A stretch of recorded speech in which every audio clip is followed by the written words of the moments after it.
Bonjour à tous, MA Conseil et Transformation. Alors, je t'analyse, je t'accompagne et tu te transformes. C'est cela le slogan. Alors, comme je vous ai dit, je suis une ancienne femme battue. Vous savez ce qui s'est passé au moment où j'ai compris qu'il fallait que je parte de ma situation? J'ai eu un déclic.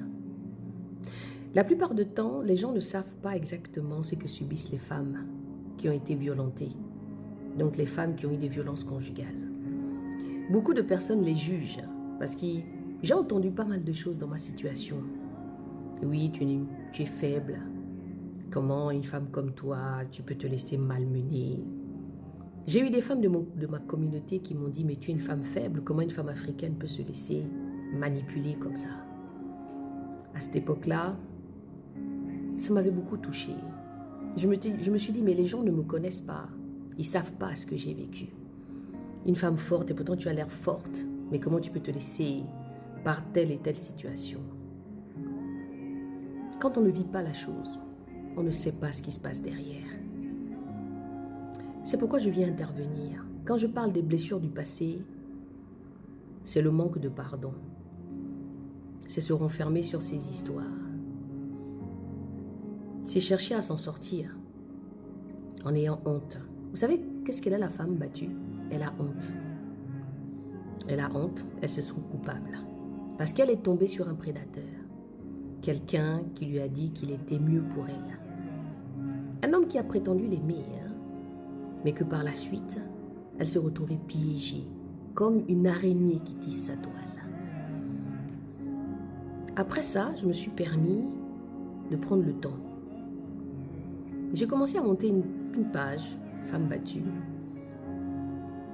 où je commençais à recueillir des témoignages des uns et des autres de certaines femmes qui avaient subi ces choses-là, mais qui n'étaient pas encore sorties de la même manière que moi, qui avaient la colère dans le cœur. Il y en a même qui se baladaient avec des armes pour se protéger de cette fameuse personne qui les avait rendues comme ça. Et moi, j'ai eu un déclic. Un soir en dormant, j'ai vu que j'étais en train de le faire du mal. Et que un jour, soit lui, soit moi, quelqu'un allait partir.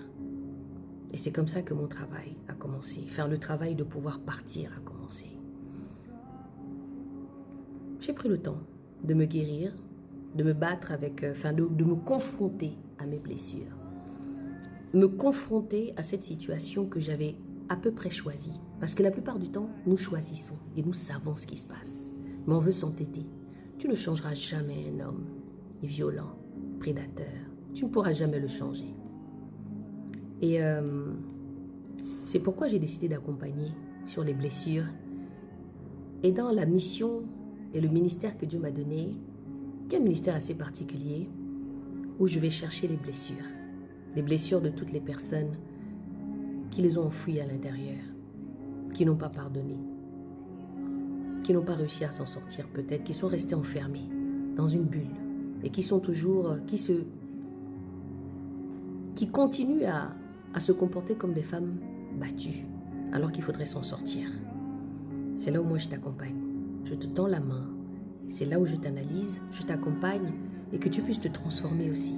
Il y a quelqu'un il n'y a pas longtemps qui m'a laissé une note pour me dire, et pourtant moi aussi j'ai été battue, mais je n'arrive pas à m'en sortir.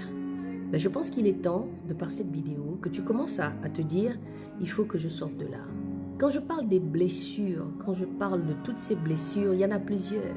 Il y a des blessures du vol, de l'inceste, du viol, l'inceste,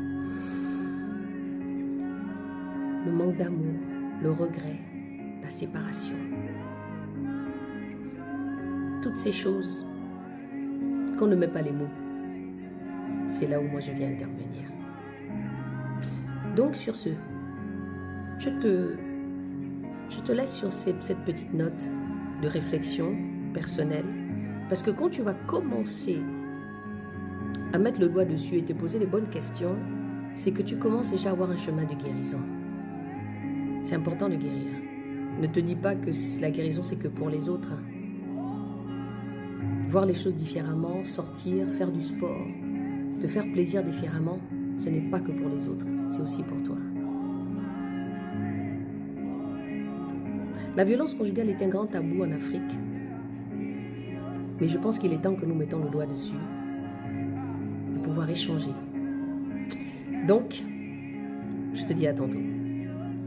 Armelle, analysante.